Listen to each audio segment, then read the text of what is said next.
আসসালামু আলাইকুম। আজ দুলাভাইয়ের পক্ষ থেকে আমাদের খাদক রেস্টুরেন্টের ট্রিট দেখতেই পাচ্ছেন। দুলাভাই আমাদের আজকে খাওয়াতে নিয়ে গিয়েছে। তো আজকে হচ্ছে আমাদের চট্টগ্রামের শেষ দিন। তো দুলাভাইয়ের পক্ষ থেকে আমাদের ট্রিট, আর শালি বলে কথা, একমাত্র শালি। তো দুলাভাই বলেছে না করতে পারিনি। তো এটা হচ্ছে চট্টগ্রামের 2 নম্বর গেটের থেকে বের হলে খাদক রেস্টুরেন্ট।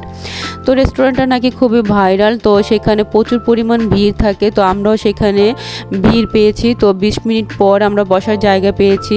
তো আমরা লেট করে ইচ্ছা করে এসেছি, যেহেতু খালি থাকবে। এসেও দেখি আমাদের 20 মিনিট ওয়েট করতে হয়েছে। তো সন্ধ্যার ভারী খাবার খাওয়ার পর আবার দুলাভাই আমাদের সেখানে নিয়ে আসছে। তো কিছু আর করার নেই, যেহেতু আমাদের শেষ দিন। দুলাভাইয়ের কথা মতো যেহেতু দুলাভাইয়ের সময় থাকে না, তো আজকে সময় পেয়েছে। তো দুলাভাই এমনিতে ফাস্টফুড খায় না, তাও আমাদের জন্য শালি বলে কোথাও বাচ্চাদের কথা চিন্তা করে আমাদের নিয়ে আসছে। তো দুলাভাই অনেক দিন ধরে বলছে, তো সময় না থাকার কারণে আমাদের নিয়ে আসতে পারেনি। তারপর সেখানে আমরা ওয়েট করছি, আর দুলাভাই আমাদের পছন্দ করতে বললো যে কোনটা অর্ডার দিব। তারপর লোকটা বললো যে এখানকার সবচাইতে মজা নাকি স্পেশাল পিৎজা। তো আমরা স্পেশাল পিৎজাটাই অর্ডার দিয়েছি। সেখানে ছিল মিট বক্স অর্ডার করেছি, আর হচ্ছে লাচ্ছি। এই তো পিৎজা চলে আসছে। আসলে এত পরিমাণ ভিড় থাকার কারণ হচ্ছে সেখানকার খাবার খুবই মজা। আপনারা সবাই যারা চট্টগ্রামে 2 নম্বর কোয়ার্টারের পাশে থাকেন, তারা সবাই এই পিৎজা খাদক রেস্টুরেন্টের খাবারগুলি ট্রাই করবেন। আসলে খুবই পরিমাণ মজা ছিল। আমাদের আসলে খেতে ইচ্ছা করেনি, যখন খাবার মুখে দিয়েছি তখন কোথা থেকে যে খাবার শেষ হয়েছে।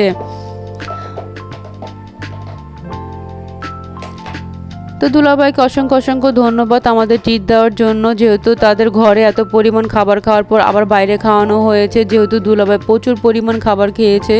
তারপর হচ্ছে দুলাভাই হাঁসের মাংস থেকে, গরুর মাংস থেকে শুরু করে, মুরগির মাংস থেকে শুরু করে এমন কোনো খাবার না খাওয়ানো হয়েছে। চট্টগ্রামের সামুদ্রিক মাছ, সেটা তো আমাদের খুবই প্রিয়। সেটা খেতে খেতে আমাদের মন ভরে গিয়েছে। তো আমাদের এখন মনে হচ্ছে না যে সামুদ্রিক মাছের প্রতি লোভ আসবে, কারণ এত পরিমাণ খাবার খেয়েছি। তো সেখানে মন ভরে মুগ্ধ হয়ে গিয়েছি। তো এখানে হচ্ছে আমরা কোয়ার্টারের ভিতরে হাঁটছি। তো আজকে দুলাভাই সময় ছিল, দুলাভাই আমাদের সব কিছু ঘুরে দেখাচ্ছে যে কোয়ার্টারের ভিতরে কি আছে। আসলে 10 বছর আগে এসেছিলাম, তখন অন্যরকম ছিল।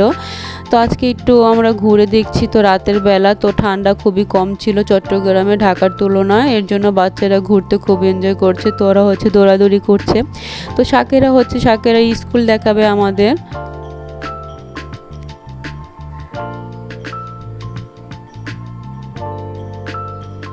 এই তো বাসার কাছে এসে আমরা ওয়েট করছি। দুলাভাই আমার হাজব্যান্ড ওর আস্তে আস্তে হাঁটছে। আমার বোন প্রতিদিন সন্ধ্যায় বের হয় হাঁটার জন্য। সেখানে পরিবেশটা এত সুন্দর। তো ঢাকায় আসলে খুব মিস করব বোনকে, ভাগ্নিদের। তো সবার থেকে দূরে থাকে ও।